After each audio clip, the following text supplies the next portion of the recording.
Today on Positive Spin,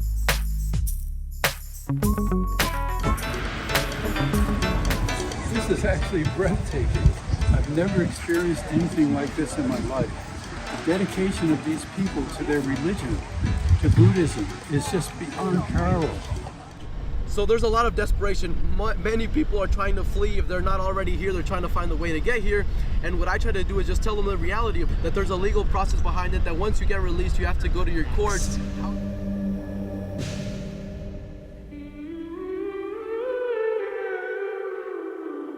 I felt like a lot of people around me were scared, and there was a big conversation about what would happen. And I was like, okay, if somebody's...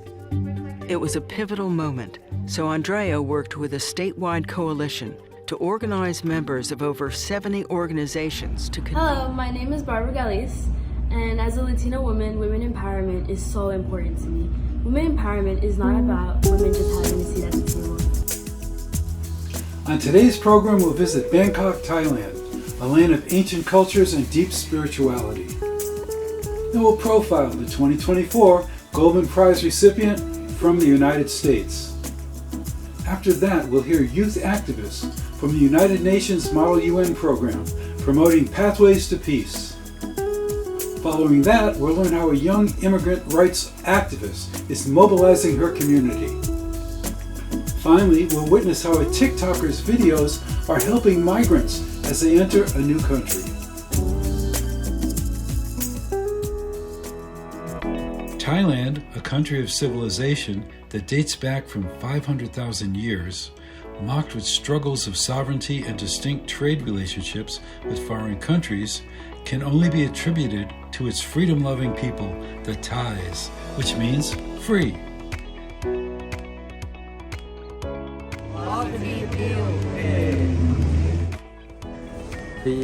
Positive Spin visited Thailand's capital, Bangkok, and we were amazed by its foremost attraction, its warm and friendly people.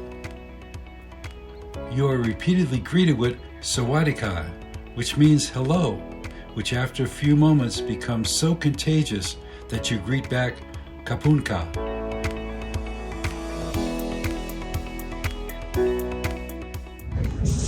This is amazing. We just got here to the airport, and look at this. Look at the tradition. Look at how much they think about their culture, their spirituality. This is the most amazing place.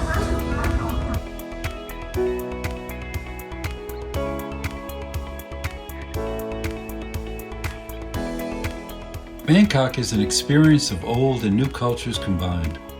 No wonder it's been hailed as the best city travel destination for the longest time because of its well-preserved culture, exotic cuisine, and value for your money.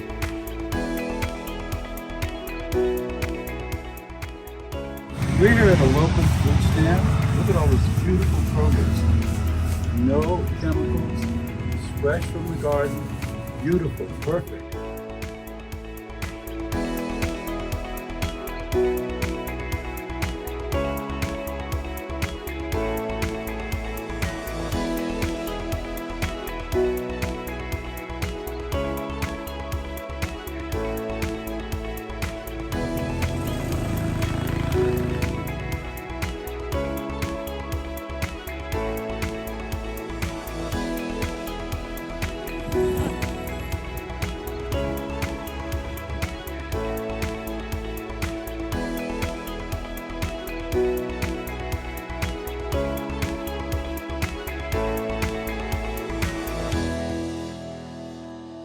Here we are enjoying our lunch right on the river with the locals in this beautiful cafe.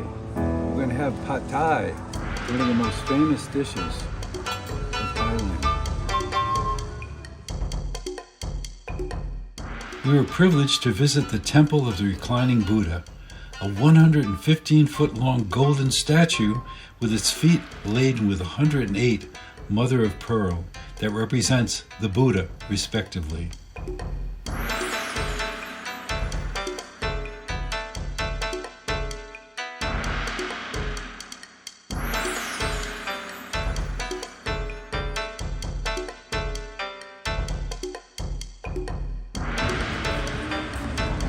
This is actually breathtaking.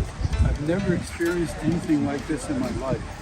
The dedication of these people to their religion, to Buddhism, is just beyond parallel. Such dedication for so many centuries, and still millions of people come to this shrine every single year. It's a blessing just to be here.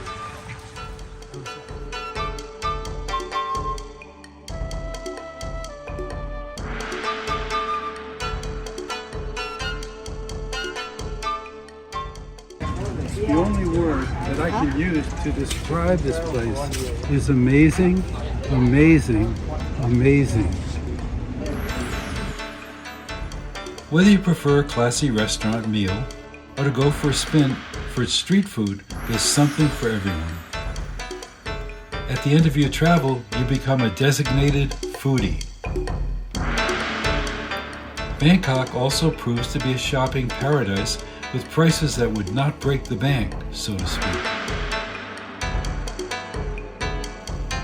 With all of these combined, you will definitely come back to that beautiful experience that is Bangkok, Thailand.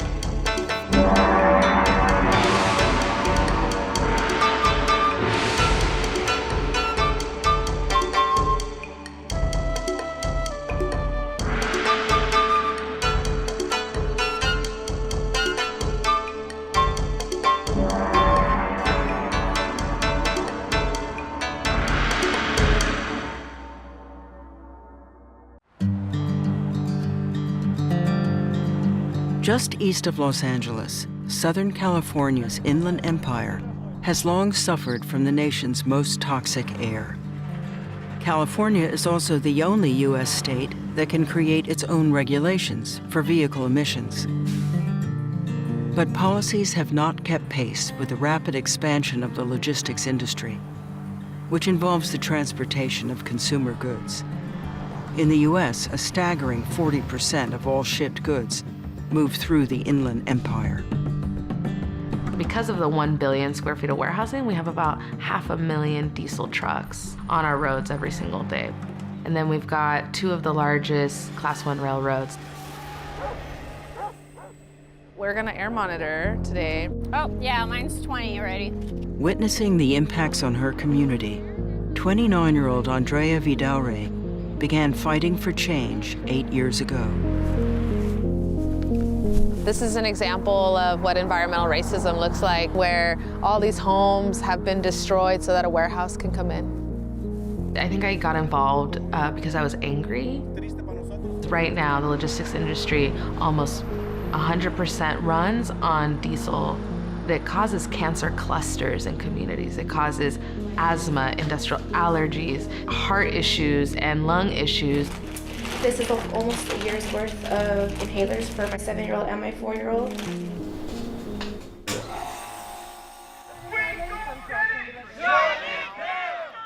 In 2017, Andrea teamed up with environmental justice advocates to mobilize allies demanding emissions reductions. Andrea conducted site visits for legislators and members of the California Air Resources Board, or CARB. She helped with community workshops and public comments and analyzed draft proposals. In response, CARB passed a rule in 2020 that called for sales of zero-emissions trucks, but the timeline was weak and the mandate tenuous. I was a big hater. I was like, this does not go far enough. We don't have any more time to waste based on how bad the situation is out here. In 2020, Andrea co-founded the People's Collective for Environmental Justice to help push for a complete and timely phase-out of diesel emissions from both the trucking and rail freight sectors. It was a bold call to action that was met with resistance from the powerful logistics industry and local government. They would come to meetings with like, this is gonna destroy the industry, you guys are trying to kill jobs. But the intent was never to kill the industry. It was just about how do you transition the industry and hold them accountable to the air pollution that they've been causing for so long. Andrea pushed forward, spending the next 2 years advocating for and drafting strict zero-emissions proposals that were ultimately brought to CARB in 2022. It was a pivotal moment So Andrea worked with a statewide coalition to organize members of over 70 organizations to convene in Sacramento. At the hearing, Andrea organized and translated testimony and spoke on behalf of the statewide coalition. It was people throughout the state, it was labor groups, it was environmental groups all coming together to tell CARB that, like, not only do we need this rule passed, but we need the strongest form of this rule passed. Thanks to overwhelming support, Andrea and her coalition succeeded. In April 2023, CARB adopted the Advanced Clean Fleets Rule and the In-Use Locomotive Rule.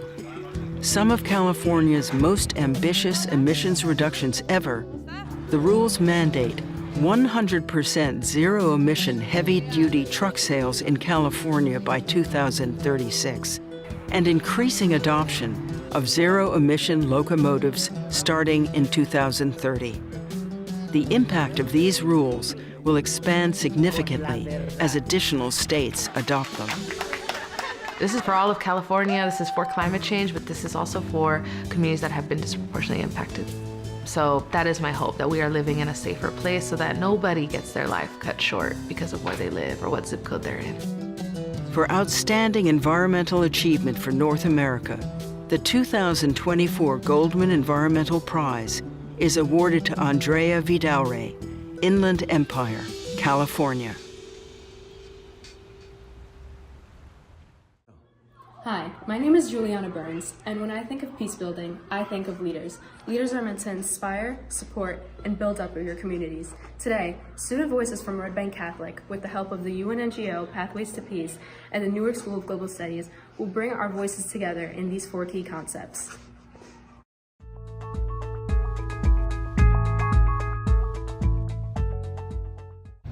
Hi, I'm Maya King, senior here at Red Bank Catholic. Advocating for empowering the leadership of all women, especially young women of color, is essential for achieving gender equality and fostering diversity in leadership positions. When it comes to minority and indigenous communities, this advocacy takes on added significance. Due to historical discrimination and lack of representation, seeing individuals who look like them in positions of leadership can inspire young women of color to envision themselves in similar roles. Representation helps combat feelings of isolation and reinforce the idea that leadership is accessible to everyone regardless of race or ethnicity. When young women of color are encouraged and supported in leadership roles, it fosters a more inclusive and equitable community where everyone feels valued and respected. In this inclusive environment, benefits that not only people of color but society as a whole by promoting social cohesion and harmony.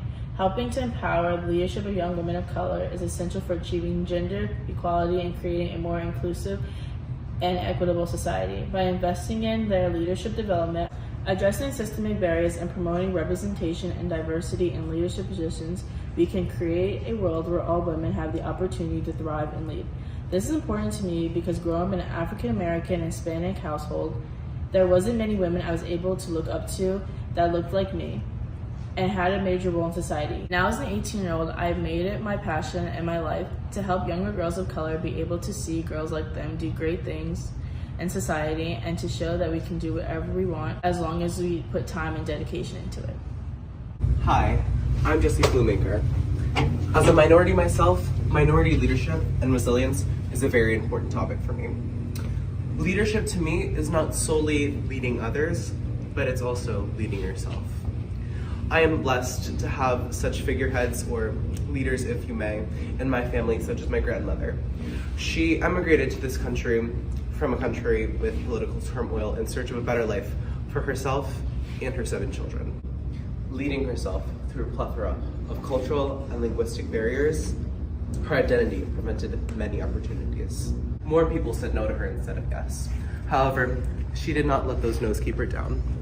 Her resilience inspires me to transcend the false boundaries and narratives that we are not able to lift ourselves up. Our identities are what make us who we are. As America Ferrera said, your identity should not be an obstacle, but instead a superpower.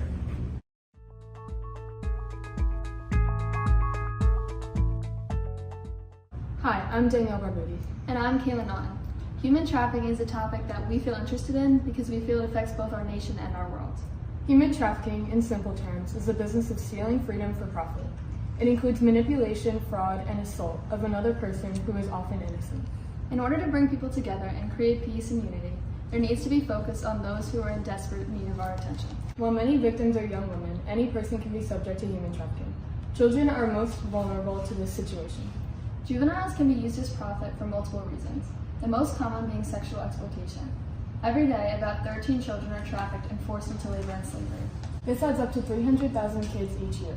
Once they are taken, it is very difficult to help them and get them back their freedom that was stripped away from them. For most people, it may seem like something that would never happen to them or their loved ones. However, almost everyone is in danger with these type of institutions running behind closed doors. We need to protect ourselves in order to prevent more innocent people from being in this situation. There must be more measures taken to stop traffickers, including better security and action. This is unnecessary violence and exploitation taking place in too many countries that needs to be addressed.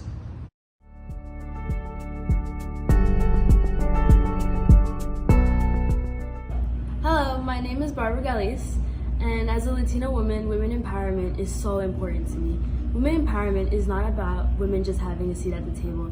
It's ensuring that they have an equal voice, equal opportunities, and an equal right in everything. Women empowerment is about dignity, respect, and human rights. We must challenge stereotypes and break down gender norms that limit women's ambition and potentials. Every girl growing up should know that her dream is valid regardless of her gender. We must provide them with tools and resources, whether that be an access to education or healthcare, anything. We have to give girls a voice. We must work together to create a world where every woman is able to achieve her fullest potential. So let us amplify the voices of women and uplift their stories. Growing up, sometimes I felt that my voice was never heard. I grew up with boys, and growing up with them, I always wanted to be like them. I wanted to be as tough as them. I wanted to be as fast as them. I just wanted to be seen. But now, I want to be a voice for others. I want others to know that I care, and I want to be a voice for those who stand alone or those who are silenced. This is just the beginning of my journey, and my voice will count. Women are powerful. Women are fearless. Women are strong. It doesn't matter where you come from, and it doesn't matter what your background is or what you look like. As women, we need to put our confidence first. Personally, growing up, I struggled with confidence, and I was a very shy, reserved person. Public speaking and standing up for myself was hard, until I learned to embrace my flaws and accept my insecurities. We are always expected to dress a certain way, to look a certain way, to act a certain way. We need to have the confidence and the ambition to work hard for what we believe in and break those stereotypes. Being a woman is about drive, it's about courage, it's about having the ability to stand up for what you believe in, because that is what's going to get you to reach success. And it is statistically proven that successful women prove and promote a better economically stable society. Therefore, women have the power to change lives, promote balance in a country, and to contribute to the greater good of a society.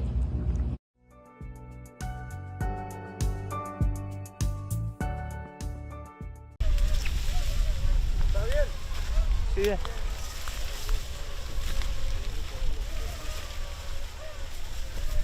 Pocos más. ¿De Cuba son ustedes? Sí. All right, that's fine. Aquí acaban de cruzar un grupo aquí. Ahí están, son 3 que llegaron aquí. Gracias a Dios, mira, ahí está la Guardia Nacional. I make content on social media, particularly TikTok, all in Spanish, talking about immigration for those who are already here in the US and for those who one day want to come here to the US. Así la situación actual en la frontera.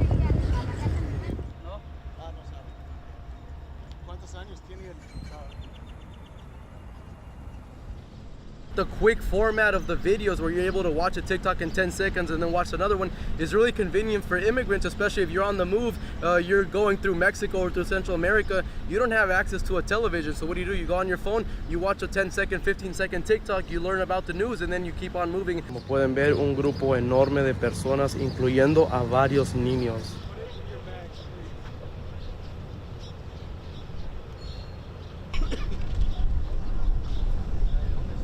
Somos seguidores de él, por medio del teléfono, las noticias. ¿Las noticias?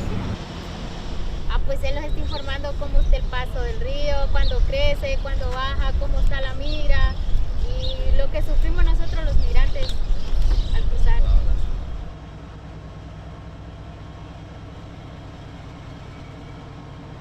So there's a lot of desperation. Many people are trying to flee. If they're not already here, they're trying to find a way to get here. And what I try to do is just tell them the reality of that there's a legal process behind it, that once you get released, you have to go to your courts, how the court system works, all that kind of information, which is really lacking when you see someone on social media say, the border's open, everybody come. And my mentality is, if I'm here, my family was able to immigrate, today I'm a US citizen, why can't others have that same opportunity? I've been blessed in this country to be able to go to school. Now I'm in law school, I've been able to work, I've been able to contribute. You know, I want people to have the same opportunities that I've had, but I want them also to be informed, because I want people at the end of the day to be safe, to be secure, and to not make decisions that could potentially put their lives in danger.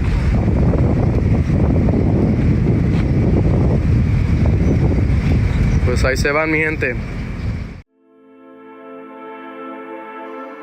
To be undocumented isn't one experience. To be undocumented is to have to navigate a system that is consistently telling you to prove yourself to exist in the country.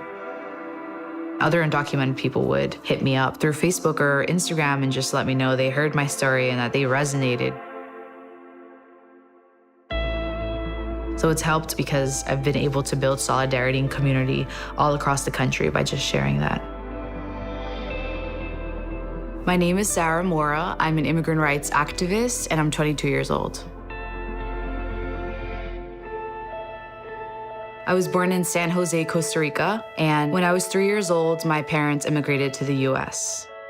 People move for different reasons from their country, so I think it's putting yourself in the shoes of somebody who decides to make that move, or using that same empathy and, I guess, sympathy to think about where that person is coming from. So I slowly became an activist in high school for really serious things that I didn't even realize I was an activist for, because it wasn't really trendy when I was growing up and the community I was growing up in. We did it because there was a lot of pain and a lot of sadness in our classmates' lives and our own lives. So we spoke to the Board of Education and rallied up about different things that youth needed while being in class.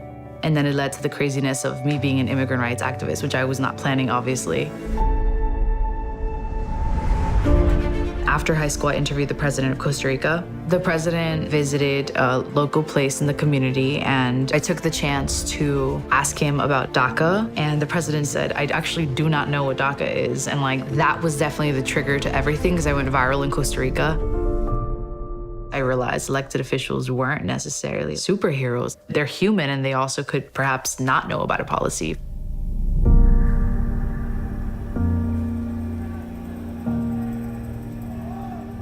When Trump presented DACA, it was such a national reaction from my community. It was the angriest I've ever been in my life. It was almost a really surreal moment where I went from wanting to be in diplomacy school, which is such a different world than activism, to being no, there's too much going on the ground. As young people, we need to find out what we're gonna do next.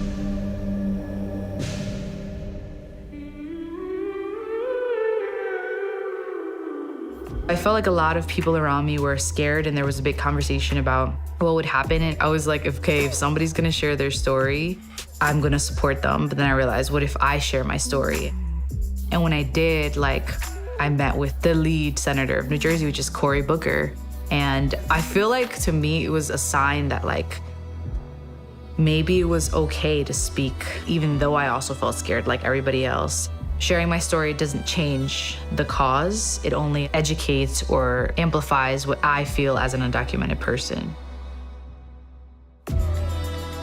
There isn't much time to dedicate to the depth of the pain that people are going through nationally and globally. And as a young person, I want to try to emphasize how much one person can't speak for everyone, but also how little we're actually paying attention to what we're really listening to. This is our time to take action, whether you... Loving media as much as I do, that's why I'm here, using campaigns and working with people with high exposure to channel a collective call to action. Now we're not even looking at how do we tell them what's happening, we're also looking at how do we make them do something about what's happening.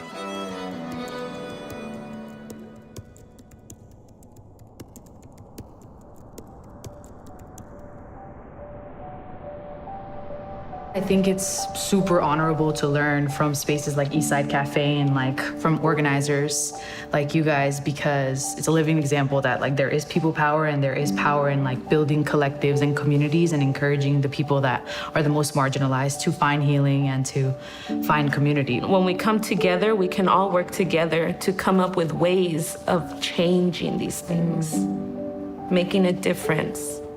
But we need to heal in order to do that, because if we don't heal, we won't be well. Healing through art, through music. We have to find that connection with each other in order to surpass whatever obstacles we're facing in our communities, because we face a lot of them and they're there every day and they don't just go away with a hashtag or a movement. Right.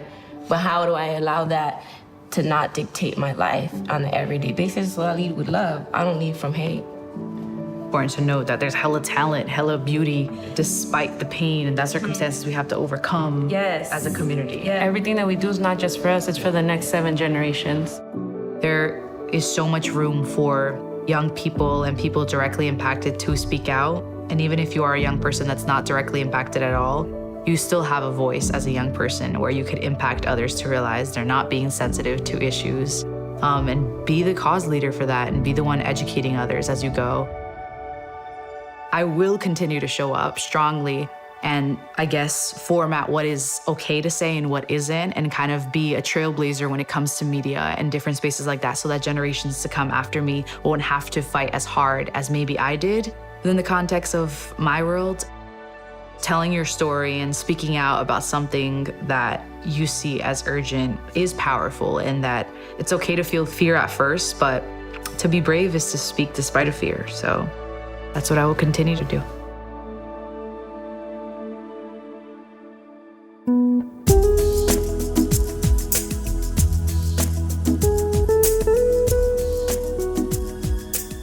Thank you for watching Positive Spin. This program was presented by the Patty and Jack Wright Foundation and the Prem Rawat Foundation. Watch on all of our shows and all of the locations that we have, and especially remember one thing. This is the pinnacle of positive news.